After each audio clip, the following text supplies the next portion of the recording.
Okay, that's good. All right. Again, welcome again, Dr. Rator.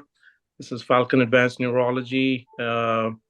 So as I was saying earlier, two offices, one in heart of Orlando, other one is in the world's largest retirement community, the Villages, almost an hour north and west. I live in between, so it's doable for me to go either side for 30 to 40 minutes.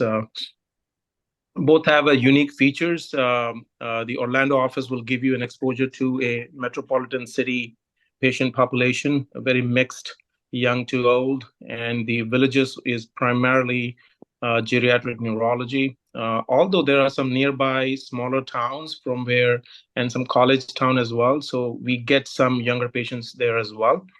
But the unique thing about the Villages is that you will see a lot of geriatric neurology, some rare cases, seizures being my specialty. I'm fellowship trained at two of the top hospitals, the Cleveland Clinic and the Johns Hopkins, the most fellowship trained neurologists in the country with 4 years of epilepsy fellowship. Nobody else that I know of.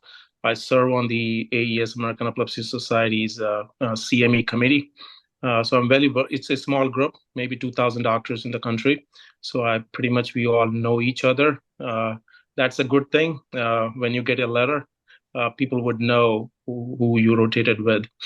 And so I was talking about the Orlando office, a unique who has joined. Is that Zishan? Is that Zishan? Yes. Okay, welcome.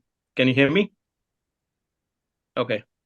Uh, so the unique thing about this thing is most of the time the epilepsy monitoring unit is in tertiary care hospitals or big corporate hospitals. It is not as an outpatient facility. Most of the time, Johns Hopkins, Cleveland, this university, that university, and most of the university hospitals have epilepsy monitoring unit, but there are nearly 20, only 20 outpatient independent diagnostic facilities who do epilepsy monitoring. In the entire state of Florida, which is the third largest state in US, there are only three. And all three of them, interestingly, are in Orlando. And Falcon is the oldest one, the first established in 2007. It was operated by somebody else at the time. I just took over like 2, 3 years ago. And so it's very interesting. We have 4 rooms there. 3 of them are actively used for monitoring. The fourth one, I've kept it for inpatient resident doctors who come here. So including you yourself, when you do 1 week of rotation, you will be living in that room. So complimentary, no charges for that thing. Uh, Although you will bring your own food and everything, but coffee, water is complimentary. You can use it from the kitchen. Uh, so, what to expect? Uh, Basically, your day will start most of the time because there are two locations, and most of the students are IMGs coming from abroad. They don't have car of their own. Although I think Jachin, you will be driving by yourself. Is that correct? Yes. Mhm. Okay. And Sharon will be driving by herself, right? Okay, you're welcome to do so. No problem with that.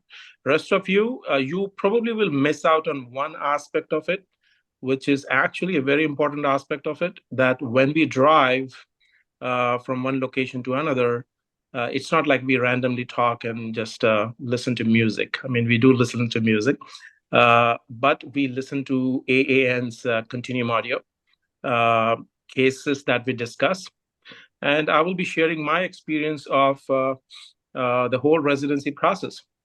What to do, what not to do, how the interview goes, what are the things that they're looking for. So the conversation that we have during when we are driving is probably not, you're not going to get anywhere else. So it's still an option for you. If you want to come and park at a public place and hop onto my car, you're welcome to do so. But if you still prefer that, you know what, that's okay. I just want to see patients and clinics and do whatever during that office hours. You're welcome to do so. So there's no problem with that. Uh, Continuum audio, we will pick the topics that we have seen, cases, and a broad basic thing that you should know when you finish the rotation. Basically, all major topics: epilepsy, stroke, dementia, neuropathies, all those kind of things that you will listen to the very, enriching AA and continuum audio, as well as we will discuss the cases as we see. So that is about the ride thing. I have a seven-seater Infinity SUV. So basically, usually I drop off my daughter to the school.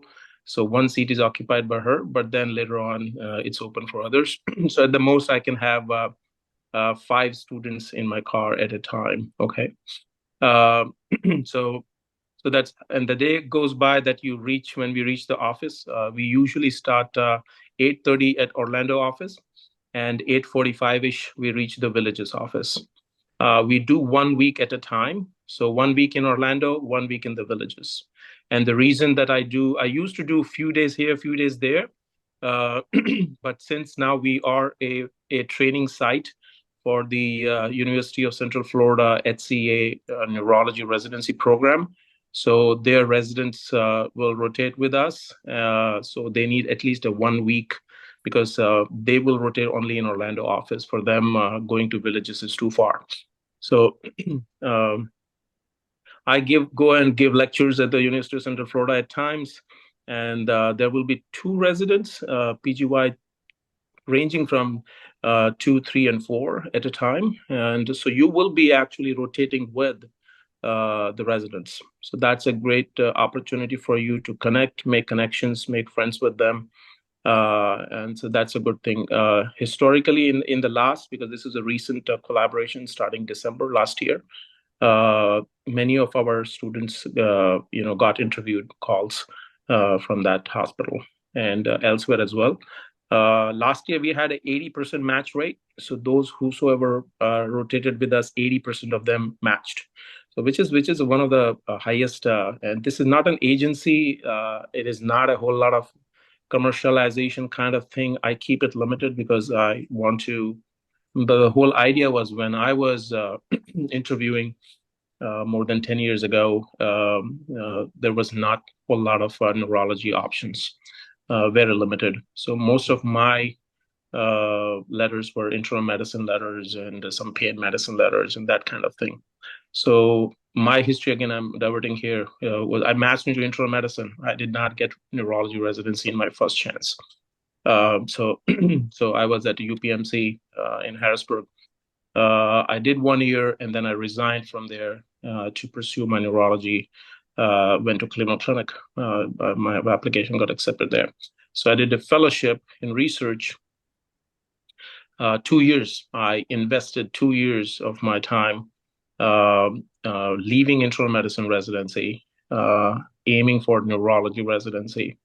And my work got published in Harvard. It's epilepsy and behavior. 2017, the American Academy of Neurology made it a guideline. So if you go, I will share it with you when you are here, you will see it.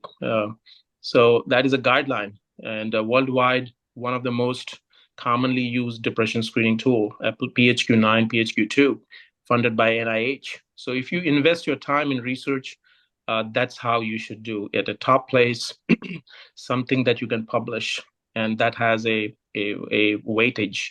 So that opened the doors for me. So then I matched into neurology. So I have experience of matching into internal medicine and neurology. So I can tell you the experience that goes behind it. I did my residency from University of Illinois at Chicago, one of the, I think, the largest medical school in the United States, including 3 campuses. If you include single campuses, that I think it's University of Michigan or Indiana, University of Indiana. And it's a very good school. And after that, I matched into Johns Hopkins Epilepsy Fellowship. Then I was a chief fellow there, and then I was a vice chairman of the 600 strong Fellows Council of the Johns Hopkins system. And then I was a faculty for a year with the neurology residency program, running their lumbar puncture clinic, lectures, whatnot. And then I could have stayed there as a faculty, but and in this whole process of 1 month, you will not just learn clinical neurology, but you will learn about a whole lot of aspects of neurology practice. money, how much you're going to make, where you're going to make the most money, the life and the work balance that goes into a neurology practice, a whole lot of things. So money wise, these top places, they don't pay you much because they have a brand value. People want to stay there or join there. So they take advantage of that.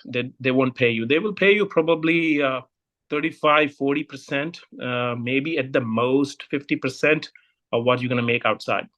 So for me, it was good enough brand value on my CV with Cleveland Clinic and Hopkins for 2 years. That was enough for me. So I wanted to live in Florida for always. So I came to Tampa, Florida, and I was in one of the largest private practice group with 240 doctors group in suburban Tampa. I did that, and then I found this opportunity to have my own practice, my own company, own EMU, epilepsy monitoring units. Then I bought this practice from every penny of my saving that I could, and I own it. I'm the sole owner of Falcon Medical Group Incorporation, and so it's a good practice. And I was kind of burnt out at the hospital practice in the private group. We used to cover a hospital. So stroke calls, that it's really, uh, tiring and burn you out. So I did that for 2.5 years, and I said, no, this is not how I want to do it. And this is another thing that you will be have to consider when you design your own practice, that you need to have a good quality of life. You want to make the most you can money wise, but also have a good quality of life to enjoy, rather than what most people do. In my experience here is they work like something really hard, save every penny of it, and then they realize they are 65, 70 years old. They don't have energy or health allowing them to travel or see the world, and they have a lot of money in their bank balance. What are you going to do with that, right? So the kids are grown up, they went to college, and now you're just looking to spend that money on your grandkids and stuff, and your life went in a blink, and now you're an old guy with nothing much to do. So I have seen this, I have learned this. I work in the world's largest retirement community. I hear these stories all the time, all the regrets. So I kind of know what to do now when you're young, when you can decide how you want to shape the practice. So that's what I'm doing. So I'm in the practice that you're going to see is the most lucrative way to practice neurology. Okay.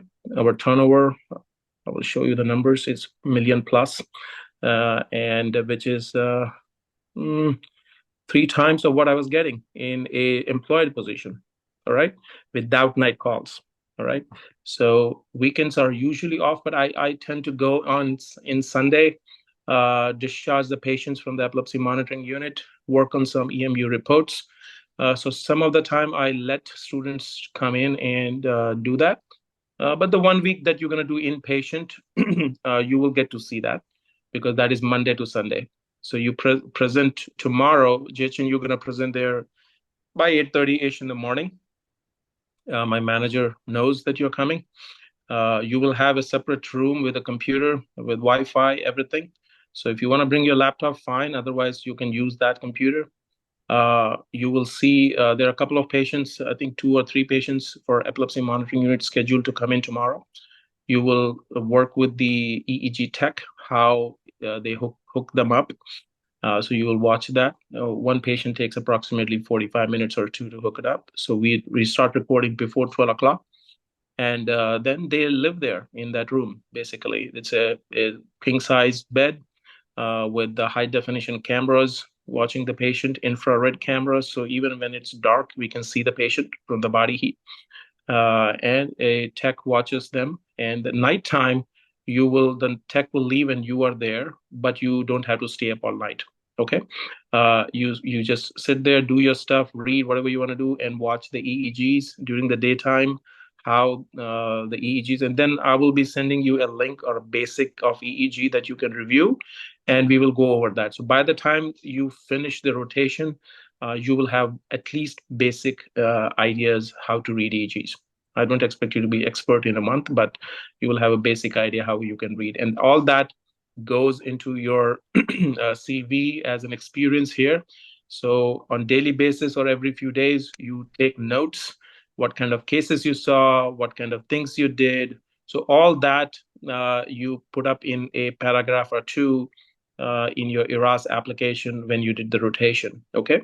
And we expect you to give your feedback about the rotation on social media within a month of completing the rotation. Okay.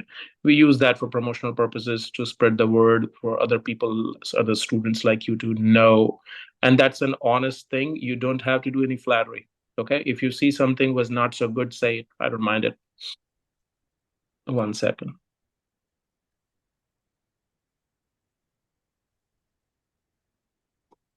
Okay.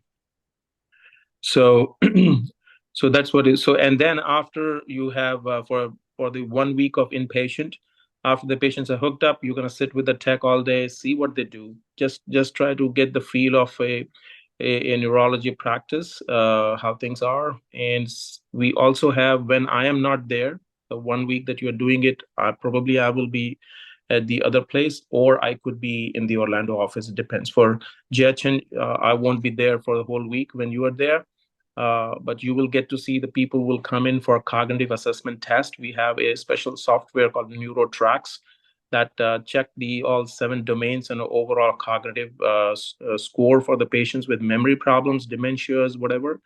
And we use that as a baseline to see how patient's status is, and we that direct us to treat that patient. And you will also see that we use a wireless headset-based EEG system called Zito. We are one of the only few people in the Orlando area who does that, and it's easy hookup. Unlike the epilepsy monitoring that takes 45 minutes or so, it is just you put like a bicycle helmet kind of thing, and you tighten up, and it's a dry electrode system, wireless. It's pretty quick. So you will see that as well. And whenever you have a downtime, you basically read. I encourage everybody to, there are 400 some questions on CK neurology. I encourage you to do those questions during this rotation. Feel free to ask me questions about it. Many of the students find it really helpful to do those questions during the rotation because you're seeing the patients, on a daily basis. It's become easier to understand the concepts and everything. So, so that is, and on Sunday, you will basically, and at the evening time, when you, let's say you say, okay, it's time for me to rest, you just tell the patients, hey, I'm in this room. If you need anything, let me know. And you go to rest. That's it. If anything happens, or usually doesn't, but my phone remains 24/7 on, you call me. Okay. And you will call me using the office landline number because my phone is otherwise cut off for anybody else. It only takes in my work and my close family members' phone at nighttime. So you will use you have my number. If you don't, just let me know. I mean, it's in my WhatsApp group. You have my number there, so you call me for that. Okay, so that's, and any downtime you read. Basically, that's what the on Sunday I will be there, and you will see how we unhook the whole thing and how we wrap up a video EEG session of 7 days. Not all patients will be 7 days. Some of them could be 2, 3, 4, whatever their time permits them to come for the testing, but usually the standard of care is 7 days. And the idea of that test is to record the baseline EEG when they're awake, alert, doing something, sleeping, or capture a typical event of concern, which could be a seizure, which could be something else, not necessarily seizure, maybe syncope, maybe some parasomnias, maybe REM behavior disorder, maybe something else. So that is for characterization. And the next process is when we do this and we suspect it's an epilepsy, it's a focal epilepsy, and if the medications are not able to take care of it, which happens in 36% of the cases, then we send them to Mayo Clinic, Jacksonville. So Mayo Clinic, I get my surgical cases done at Mayo. I'm affiliated with them.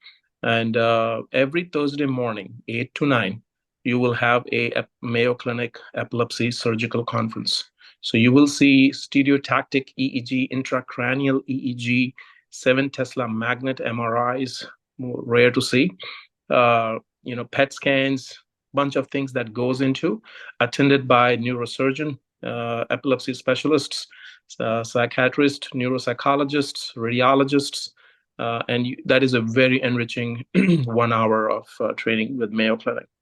It's rare to get it. Even during residency, you get to see that only if there is an in-house epilepsy fellowship program. Otherwise, you don't get to see that.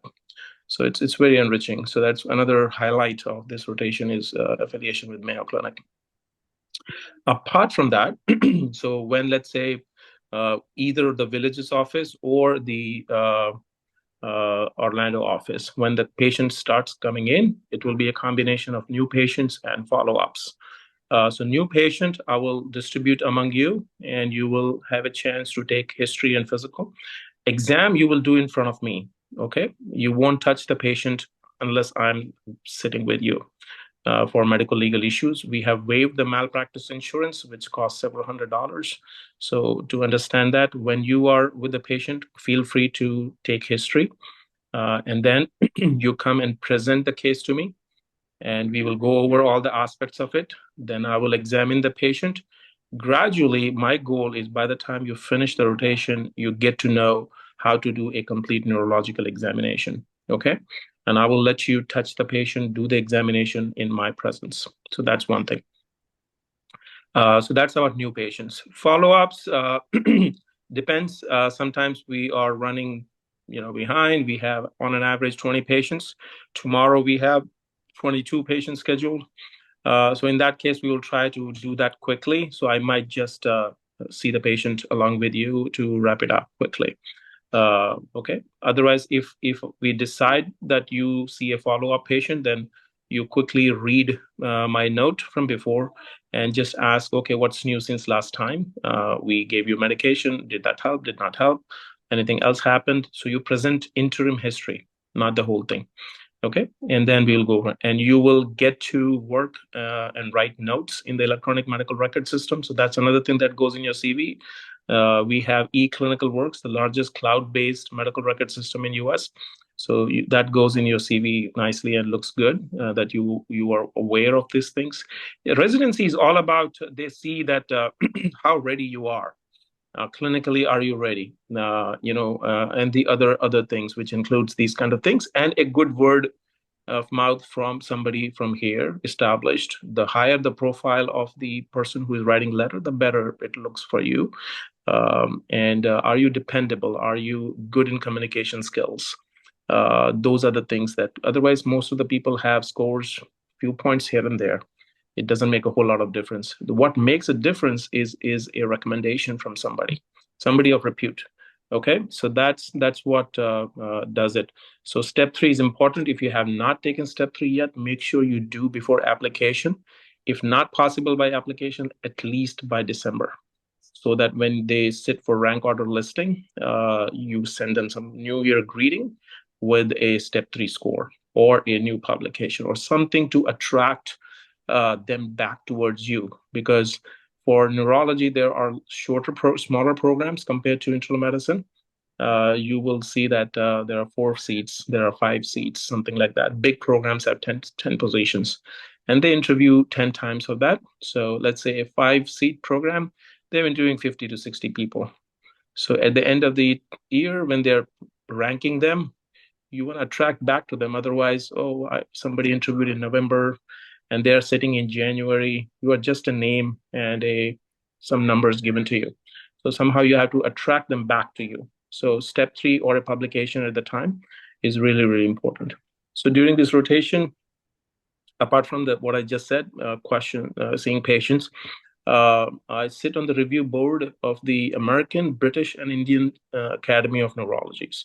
Probably, I don't know if somebody else is doing that as well, but at least I'm on these 3 countries. So Royal College of England, Edinburgh, actually, Scotland, and Indian Academy. And I'm also a member of the editorial board for the Annals of Indian Academy of Neurology. So time to time, I get requests to review a paper. Okay, so if I do during the time, it's just a matter of luck. It may or may not happen when you are doing it. I will let you co-review it. So that goes in your CV that I have co-reviewed a paper for the American Academy, Royal College of Edinburgh or Indian Academy. Depends on that. If there's an interesting case which is worth writing, I will let you do that. Prior students have got chance to write case reports. Okay, so that is probably a luck thing. We may see a lot of interesting thing, but not worth writing. So you will get to see that. And procedures, we do a whole lot of procedures. You will see that, which includes nerve blocks, trigger point injections, lumbar punctures, anti-CGRP injections for migraines. So some of them which are straightforward, I will let you do that under my supervision. Lumbar puncture, you can see and assist me. Okay. Lumbar puncture we do for a bunch of reasons: NPH, therapeutic tap, MS diagnostic taps, or something IIHTs or something like that. You will get to see how to do lumbar puncture without fluoroscopy in an outpatient setting. Not a whole lot of doctors prefer to do that. They just send it to the fluoroscopy IR to do it. I do it myself. So that's another thing.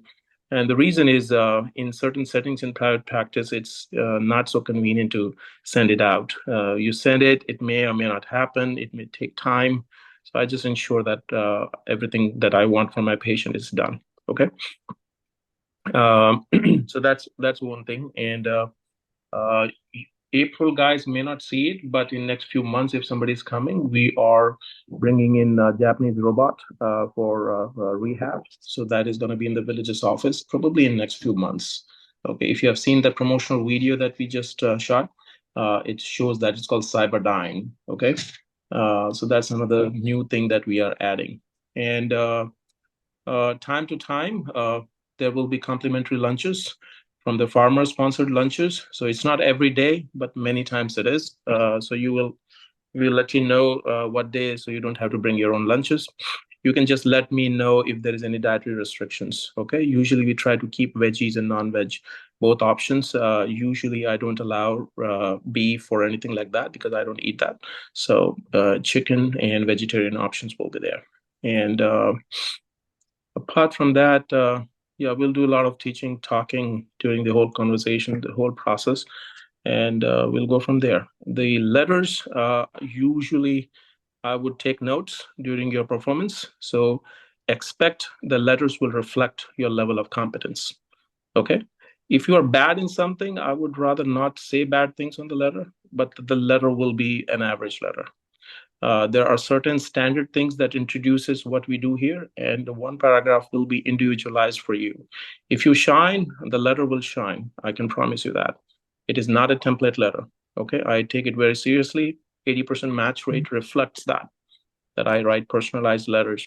And you will have to request at least a month before the application time, so I have enough time so I can do it. Being a busy physician, I'll have to find time to do that. Okay. uh, any one letter is included in your tuition fees and everything. Let's say you're applying for some research position, you're applying for something else, you want more than one letter, there is $100 documentation fees for that for any additional letters that you may need.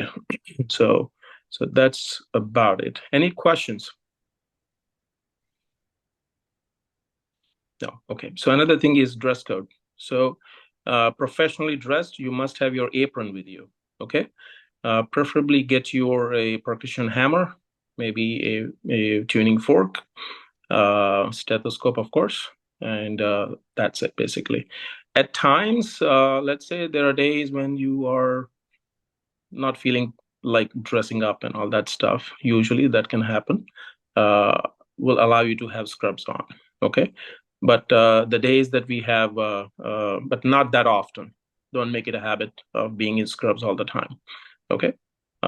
Suit up, not like suit up, like Mayo Clinic does suit up. When I was there for my interviews, everybody is in suit every day. That's too much. But just a tie, necktie, and professional looking. Always, when you see the patient, make sure you introduce them as I am so and so, and I'm a student. Do not present yourself as a trained doctors in US. Okay, you can say I'm international medical graduate. You can say that, and I'm here training. Introduction is very important here. Some patients can get upset that they thought they were being seen by a doctor. Okay, You are doctors, but here in US, not yet. So you will have to introduce yourself that I'm a doctor in training, or I'm an international medical graduate. I'm trying to go, just a brief introduction. Okay. And the most important thing, no touching the patient unless I'm with you. Okay. Any of these violations could end your rotation right there, because it's very expensive to get sued. Litigations in US goes in $1 million. So we don't want that. Okay. So make sure that you introduce yourself, and no touching, no touching business. Okay. In my presence, I will let you examine the patient. You will walk out knowing how to examine the patient. You will walk out knowing a whole lot of things, what a clinical practice in neurology runs like, research, didactics, whatnot. So we do a whole lot of things. And there can be some volunteer opportunities if that happens. I will take you with me, okay? And some dinner talks, not just lunches that comes to our office, but there are sometimes some dinner talks by some university professors, something like that. Like I speak for 4 different companies. The Vagus nerve stimulation. There are 14 doctors worldwide on the advisory board. I'm one of them. And others are like directors of Cleveland Clinic, Johns Hopkins, directors of Mass Generals, and that kind of thing. I'm probably the youngest one on that board. I speak for a migraine medication company.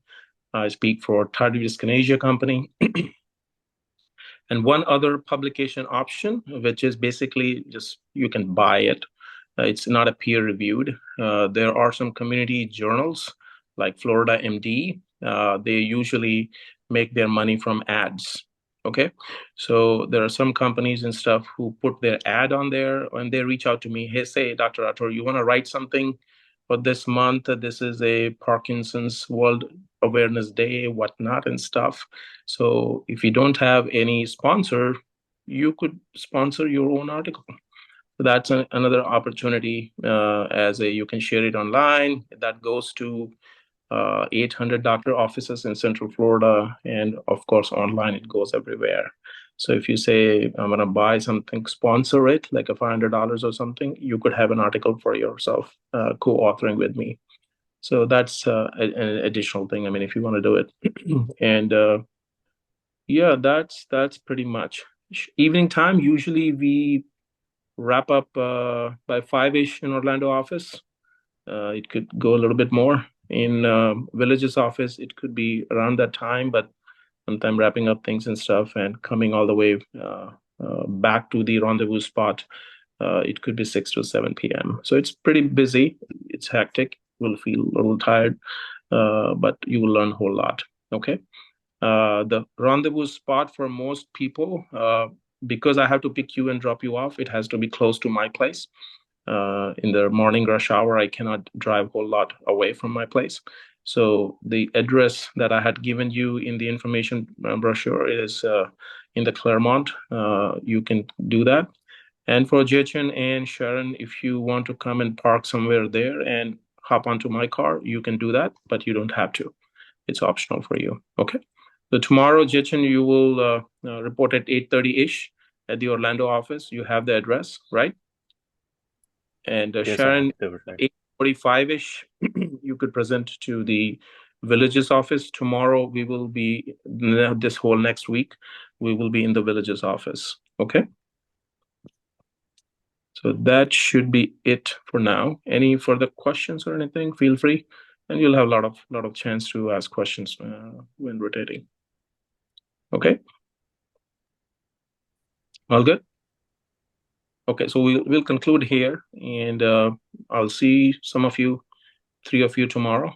And Jachin and I will see you Sunday when the patients are being discharged.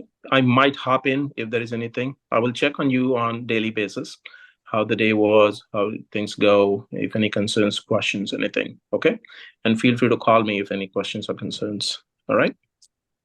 All right, guys. I'll see you tomorrow then. Enjoy your Sunday. Thank you, Dr. Rosari. Bye. Bye.